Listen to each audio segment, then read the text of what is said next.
Halo, selamat pagi. Kembali lagi bersama Benix. Kita kali ini berada di sesi tanya jawab dan kita dapat bintang tamu yang luar biasa nih. Sangat beruntung sekali kita dapat kedatangan Pak Syarif Fakrul Rozi. Ya, terima Jangan kasih Pak. Saya lihat sebelah sana dong. Jangan grogi Pak. Tarik nafas. Seru ya. Jadi Pak Syarif ini, buat teman-teman gue perkenalin dulu. Beliau ini pengusaha sukses di bidang perkebunan, pertanian, dan alat-alat pertanian. Ada lagi yang kurang apa? Jadi investor juga kan? Dan investor juga. Kita itu kenalan bahkan dari zaman waktu saya masih di Gojek, dia udah datang gitu kan, sampai kita ke Oyo, dan kita bikin acara juga selalu datang. Jadi sangat appreciate Pak Syarif. Terima kasih. Selalu mendampingi dan mendukung kita juga nih. Waktu kita bikin acara Investor Summit yang di Ritz-Carlton datang juga ya? Iya. Yang di Surabaya datang nggak? Jadwalnya bentrok ya? Bentrok. Seru nggak Pak perjalanan itu? Oh, sangat menarik. Beneran? Menarik beneran. Karena pengalaman saya di sawit ya baru pertama kali juga. Sebelumnya sawit yang Bapak tahu apa? Sinarmas, Wilmar, Salim, semua yang di Kolong Langit ini udah pernah datang? Iya, 80% udah. 80% udah. Yang paling gede kebun siapa yang pernah didatangi? Sinarmas, Wilmar. Berapa? Hampir 2 juta hektar ya. 2 juta hektar. Nggak ada apa-apanya guys ya. Cuma seujung kuku ya. Tapi tadi Bapak bilang Bapak happy ke Belitung sama kita, sama tim Benix. Kenapa?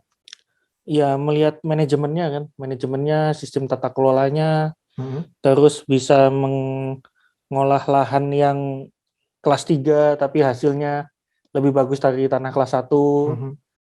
Terus manajemennya juga, terus sistem ininya juga sangat terorganisir ya.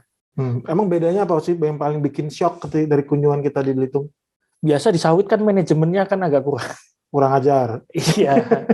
Iya, banyak terjadi pencurian, habis itu manajemennya korup gitu-gitu kan. Standar ya. Terus sering didemo masyarakat, tidak bisa berdampingan dengan masyarakat atau soal bersinggungan, begitu-gitu. Terus ngelihat dari sisi mekanisasi, dari teknologi pupuknya, habis itu irigasinya dan lain-lain. Apalagi kan kalau tanaman itu kan ada faktor Tuhan ya. Oke, betul. Ya, ada faktor iklim, cuaca, itu kan sangat mempengaruhi hasil produksi. Nah, kalau manajemennya bagus kan bisa mengurangin resiko itu gitu kan. Bisa lebih di-manage ya? Iya. Sebelum masuk di dunia berhubungan dengan pertanian nih, perkebunan, Pak Syarif background aslinya apa? Background kuliah atau pekerjaan pertama nih? Pekerjaan pertama? Pekerjaan pertama ya kerja di distributor traktor ya. Namanya apa? John Deere. Teman-teman mungkin tahu John Deere ini salah satu traktor yang paling terkenal di dunia, asalnya dari Amerika Serikat, yang warnanya hijau atau biru? Hijau ya? Kalau biru itu New Holland ya? New Holland. Oke. Yang warnanya hijau itu John Deere. Nah, beliau ini termasuk legenda hidup di dunia traktor pertanian Indonesia, karena dia sempat sahabat award menjual selama 3 tahun berturut-turut ya, the best salesman. Nah, ada kata pepatah begini, salesman yang hebat akan menjadi pengusaha yang hebat. Benar apa enggak? Ya, kalau untuk yang susah di awal kan kita perlu revenue atau omset kan. Otomatis kan di-generate oleh orang sales. Makanya kan menurut statistik manajemen kan sales rata-rata 80% jadi direksi atau pengusaha. Cakep. Dan ini berhubungan dengan investasi di perusahaan TBK. Kalau Pak Ozi investasi di perusahaan, Pak Syarif investasi di perusahaan TBK, lebih prefer CEO-nya background-nya sales apa finance? Tergantung. Oke, menarik. Kalau usaha baru merintis selama 10 tahun, 15 tahun mungkin dari sales. Tapi kalau udah jalan kayak PLN, pasti orang finance. Yang kayak Astra, pasti orang finance. Karena awal-awal goalnya adalah bikin omset sebanyak-banyaknya, penjualan setinggi-tingginya. Betul. Setelah berjalan, bagaimana caranya kita berhemat sehemat-hematnya. Betul. Dan itu orang finance harus masuk. Betul. Brilian. Ternyata ilmu itu banyak dipakai sama orang aliran oil and gas. Dan itulah yang bikin menurut saya pribadi keren, karena bosnya dari oil and gas. Yeah. So I think they're using the same concept dari sana dia bawa ke sini. Oke, jadi dari John Deere, ini karena banyak teman-teman yang belum tahu ya, Kalau Pak Ozi udah lama ikut ke komunitas saham kita. 3 tahun di John Deere, terus 5 tahun, Pak. 5 tahun di John Deere. Iya. Oh, tapi dapat award itu 3 tahun berturut-turut. Iya, Total 5 tahun. total 5 tahun. Karena 2 tahun ini masih pemula lah. Iya, belajar lah. dari nol. Ketiga ini berprestasi. Iya. Tahun ke-6 ngapain? Resign. Kenapa? Oke, jadi akibatnya Pak Syarif keluar dari sana buka usaha sendiri di bidang traktor juga, tapi yang second hand. Second hand. Apa bidangnya apa di sana? Iya, kita kalau dulu kan hanya fokus di John Deere. Kita di second hand kita jual traktor bekas, semua brand kita pegang. Nggak kita kelola. Jadi kita nggak, kan kalau keluar dari Mercy maunya jualannya Mercy bekas. Nah, ini nggak ada BMW bekas, Toyota bekas. Campur ya? Campur. Nah, tapi berarti kan sekarang ada kesempatan ketika kemudian resign dari perusahaan traktor nomor 1 dari dunia ya, di dunia kan ya, pindah bikin usaha sendiri, akibatnya pegang multi brand. Iya. Di situ pengetahuan bertambah dong. Wah, melepas kacamata kuda kan ya. Oh iya, kenapa tuh Pak? Ternyata kan terjadi kesamaan. Maksudnya? Jadi walaupun brandnya beda-beda, daleman internal engine atau komponen itu ada yang sama. Ternyata ada yang sama. Ada yang sama. Kayak Toyota Avanza sama Daihatsu Kaila. Iya, ngapain kita beli spare part-nya ke Toyota, beli aja ke Daihatsu gitu kan. Kalau dulu seolah-olah kalau pakai John Deere spare part harus John Deere. Betul. Kalau pakai Lamborghini spare part Lamborghini mahal. Iya. Padahal Lamborghini di bawahnya itu Pak Syarif spare partnya itu banyak pakai dari mobil Audi, Volkswagen. Jadi sebenarnya semenjak diakuisisi kan. Semenjak diakuisisi, termasuk Bugatti. Iya. So akhirnya terbuka kacamata kita bahwa sebuah engine traktor itu bisa barter-barteran, pinjam-pinjaman, bisa masuk ke sana, pasti membuka peluang bisnis baru tuh buat Pak Syarif. Iya, membuang bisnis spare part kan. Besar ya Pak? Iya, namanya spare part. Kalau nggak besar, nggak mungkin ada toko spare part di tengah kota itu kan. Di Asam Reges. Asam Reges. Dan ada toko spare part juga di ISG. Iya, betul. Iya, apa ya namanya? Saya lupa deh. Iya, biasa diawali. Menarik. Lalu dari spare part kemana lagi? Dari spare part, ya akhirnya kita bikin kebun kan ya.